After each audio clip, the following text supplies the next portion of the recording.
My name is Jong Song, and I work at SPITHA based in South Korea.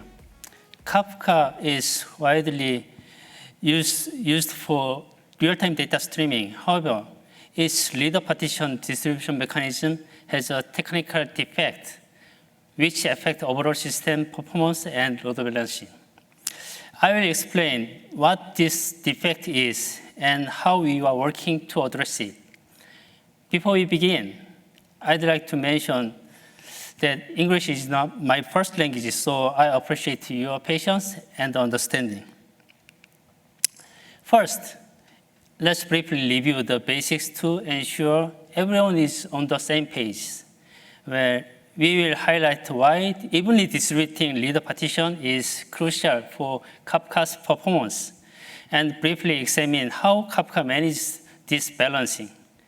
Then we will explore the defect and discuss the strategy to improve reader partition balancing. Let's begin by understanding the fundamentals. All Kafka topics are composed of one or more partitions, and it's common to configure replicas to ensure high availability and fault tolerance. Each partition has a reader, and if replicas exist, the rest are followers. The reader partition plays a critical role in Kafka's operation.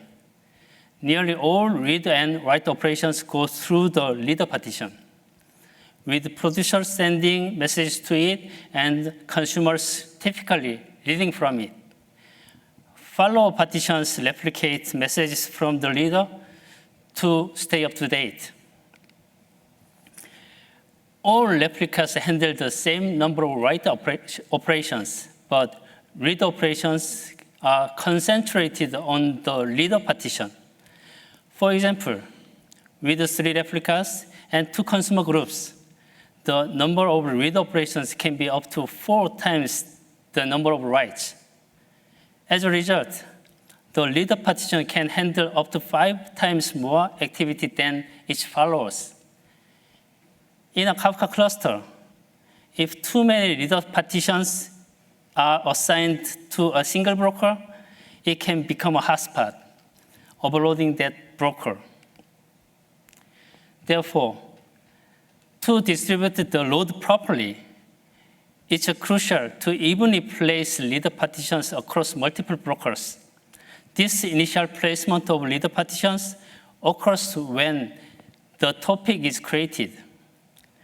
If a reader partition goes offline due to failure or maintenance, one of the follower partitions is automatically promoted to reader and continues to serve traffic. When the previous reader comes back online, it returns as a follower and starts synchronizing with the current reader. Once synchronization is complete, if it is preferred reader, meaning it was the original reader, it can be re-elected as a reader. Once again, the majority of partition traffic is handled by the reader. So when we talk about load, we are primarily referring to network traffic, and reader partition balancing should be based on this traffic. Currently, Kafka considers only the number of reader partitions when balancing. However, each partition experiences different levels of network traffic. As a result, simply distributing reader partitions evenly across brokers doesn't ensure an even distribution of load. Once a reader is assigned, it typically stays in place. Even after temporary moves due to failure of maintenance, Kafka reverts it to the original reader when it's possible, if a reader imbalance is detected. We conducted a simple experiment under controlled conditions. The goal was to see if even distributed reader partition would result in a balanced network traffic load across brokers. We set up 4 topics, each with 2 replicas and 2, 3, 4, and 6 partitions respectively. These topics were evenly distributed across a Kafka cluster with 5 brokers. To achieve Kafka's definition of balanced reader state, as shown, we placed 6 partitions on each broker, with each broker holding 3 reader partitions. We carefully ran message generators to ensure that the same amount of traffic was generated for each partition. As shown in the graph, nearly the same number of read and write operations occurred across all brokers. This is the expected outcome. When Kafka distributes reader partitions based solely on their count. However, in real-world situation, traffic patterns can differ significantly across partitions. To simulate a real-world scenario, we increased the message generation rate for topic 1 to about 4 times its original rate. It's common for message generation and consumption rates to differ across different topics. As a result of the adjustment, the load became concentrated on certain brokers. As shown in the graph, broker 0 and 1 are handling 3 times more traffic than the other brokers.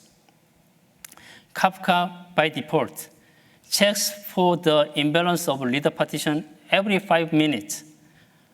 However, even after 30 minutes following the message rate adjustment, the load distribution across brokers remained unchanged.